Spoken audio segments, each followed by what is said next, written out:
اشرف بن شرقي رايح الزمالك، اشرف بن شرقي رايح الاهلي، اشرف بن شرقي رايح الوداد. في إيه يا جماعه؟ ما ترتلكوا على حل. وبعدين ايه اشرف بن شرقي رايح الزمالك؟ هو الزمالك عارف يدفع مستحقات اللعيبه اللي عنده ولا عارف يدفع الغرامات اللي عليه؟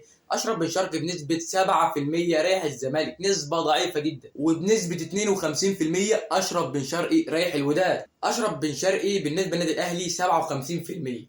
وانا هتكلم عن اشرف بن شرقي بالنسبه للنادي الاهلي، سيبك من كل اللي فات خالص، انا هتكلم عن اشرف بن شرقي بالنسبه للنادي الاهلي.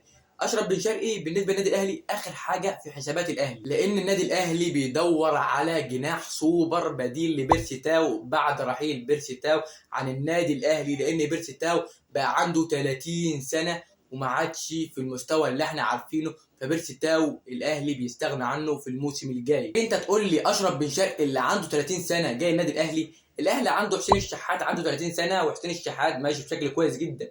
والاهلي عنده بيرسي تاو عنده 30 سنه، بيرسي تاو نزل في مستواه خالص، فالنادي الاهلي قرر رحيله. الاهلي داخل على مدعكه كرويه في الموسم الجاي، بطوله الانتر كونتيننتال وكاس العالم للانديه ودوري ابطال افريقيا والدوري، يعني داخل على مدعكه كبيره. فالاهلي لازم يكون فريق قوي يقدر يكمل معاه في الماتشات والبطولات اللي هو داخلها. واحد زملكاوي يطلع يقول لك ما انت جبت يحيى عطيه الله اللي عنده 29 سنه وداخل على 30 سنه.